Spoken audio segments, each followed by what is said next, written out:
Hi guys, today mommy is doing it and hi. Okay, by doing it, she's talking about making a video for our new YouTube channel, correct? Yep. Okay, so what we're going to do is, the channel is going to be called The Valley's View. For those of you that know us will know kind of why I picked that name. But anyhow, my name is Jackie, and I've been saying for several years that there should be more to my life than just the everyday, normal routine.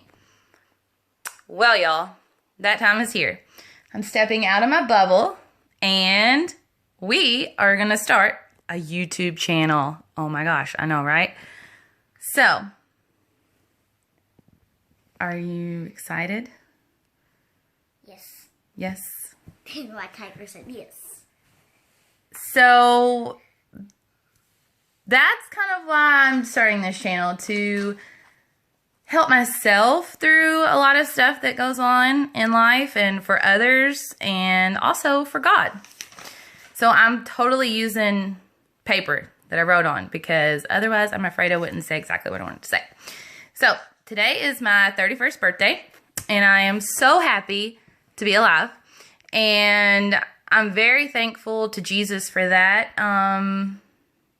because he definitely is the reason why I'm still alive.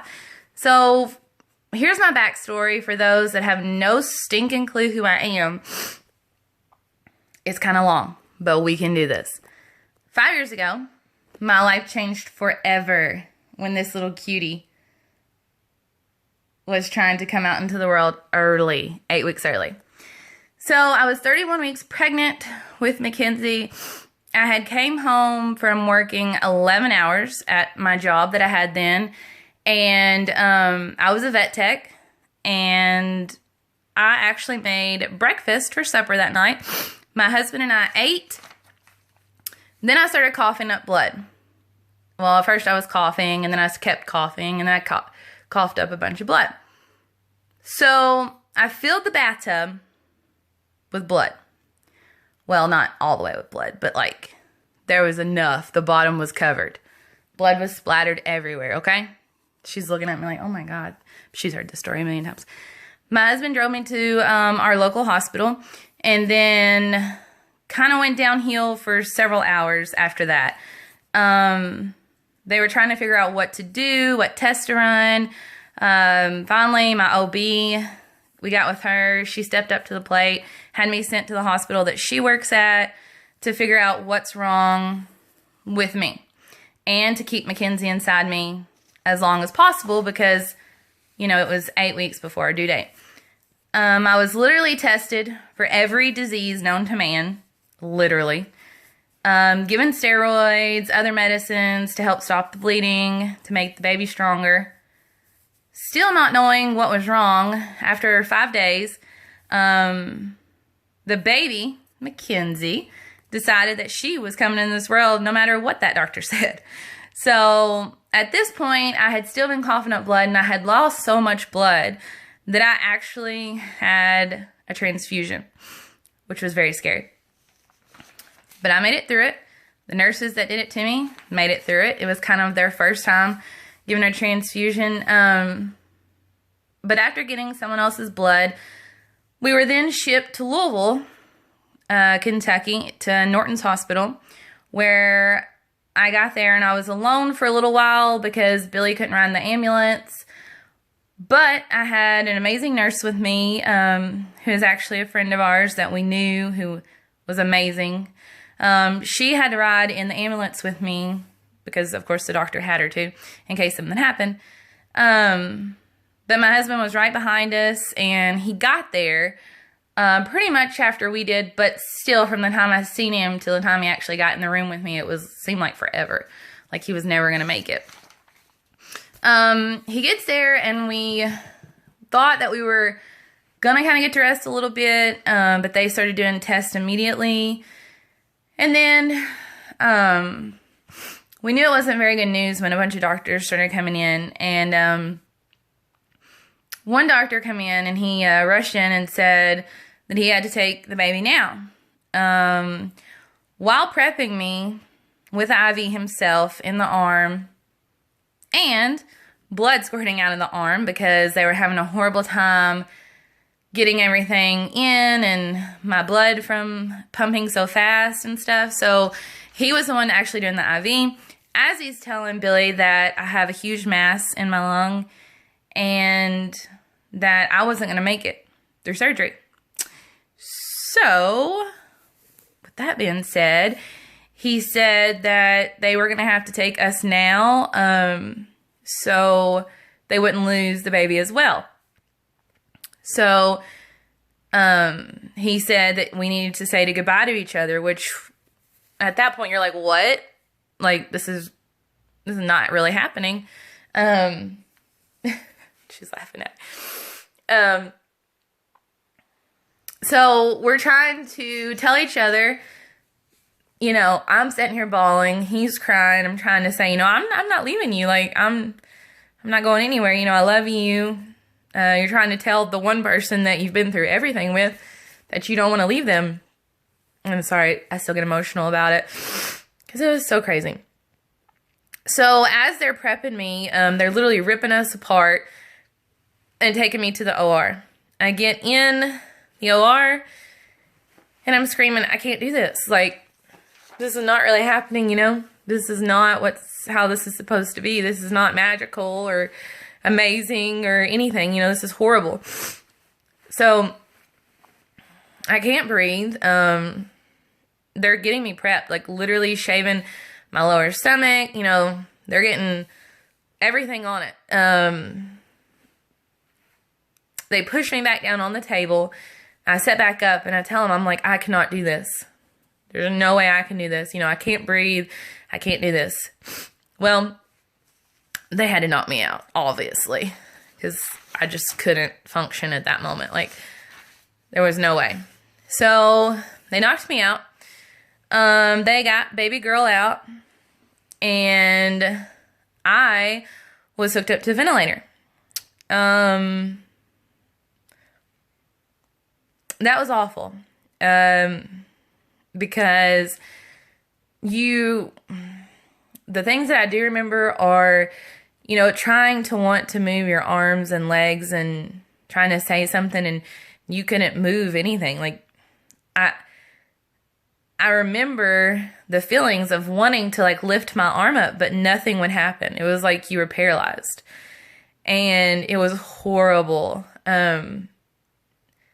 You felt like you were choking and, you know, you couldn't breathe because obviously the tube was down your throat.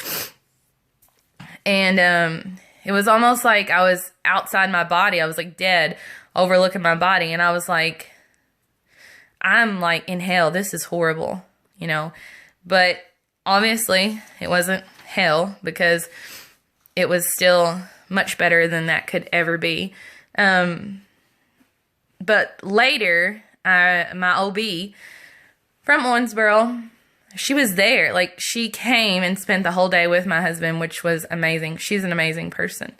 And the only thing I remember about people talking to me was I remember her being in the room. And then I also remember she picked my eyelid up and looked into my eye. And she was like, you are going to be fine. Do you hear me? You're very strong. You're going to be fine. And then put my eyelid back down. It's the only way I remember, you know, her doing that to me. And I don't remember exactly. We try to talk about it, me and my husband. I can't remember exactly how many hours or, you know, what exactly took place at that time because it was so crazy. But I was on the vent and all of that for like 2 days. So 2 days later, I'm trying to get, you know, I'm finally out of the vent. I'm in the ICU. This huge port in my neck, trying to get everything figured out in my mind, like, since I am now, you know, like, waking up and talking and everything. And I still hadn't even seen Mackenzie. I mean, she was in the NICU at Cozaires, which was, you know, kind of like a ways away, but they wouldn't let me leave the ICU or anything to see her. So it's been 2 days and I still haven't even got to see her. So we ended up fighting with the hospital. Finally got on the heart floor, trying to get stuff figured out. And then, I'm sorry, I'm starting to cry. And then finally, I believe it was like 2 days later at night, I got to go see her. Oh, that was amazing, of course. She was in the NICU for 23 days after that. And I was in the hospital up there for a couple days. And then was sent home and stayed in the Ronald McDonald House in Louisville with her for 23 days. But the reason I'm starting to share like this backstory is because I want to start this YouTube channel to help people, because I keep feeling like there's more that God wants me to do, to be like an outreach for people, to help people who have been through different things in their life, because Lord knows I've been through a lot. But just to be like real and honest, and like that's why this video is so crappy, because this is just me like trying to tell you all, you know, different things that's gone on in my life. And I'm starting with this story because this is kind of the backstory 5 years ago of what happened to get me to the point where I am now.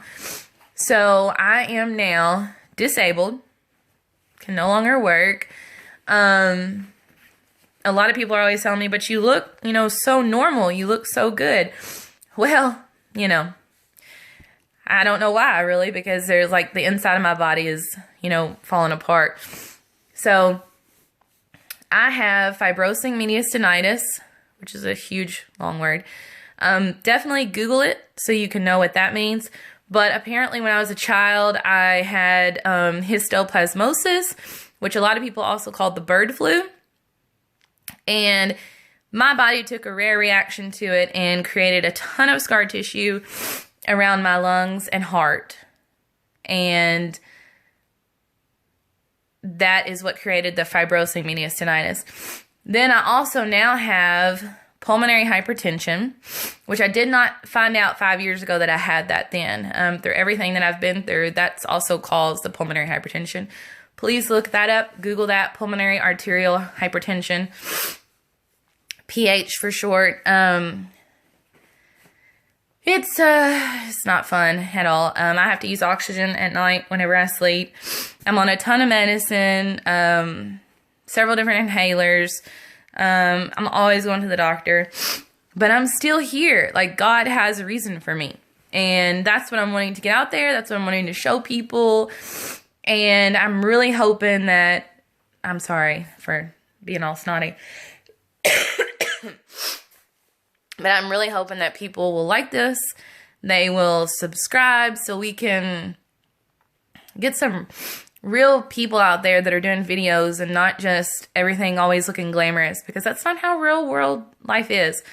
And I'm still looking over my notes, make sure I said everything I wanted to. I want to be able to do this for people to be able to laugh with me, to cry with me, to scream, to be nervous together, because I'm so nervous about this. And I just want to be truthful. I want to be real, and I want to be raw, and I want to have fun. Like, I want people to see that life might not always be the best, but you can still have fun. You can still try to make the best of what you've been given. And I just want to say thank you guys for watching this, and hopefully you will stick around for a lot of more videos, and hopefully the quality will get a lot better. Sorry about that. But here's Mackenzie. She is 5 now, obviously, and she's beautiful. And we are so thankful for her, and we are thankful for this opportunity. I've had a lot of people reach out to me asking me to share my story and to make videos and to you know, just be honest and be real about stuff. And that's kind of what we're doing. So thank you. Hit the like button. Down below.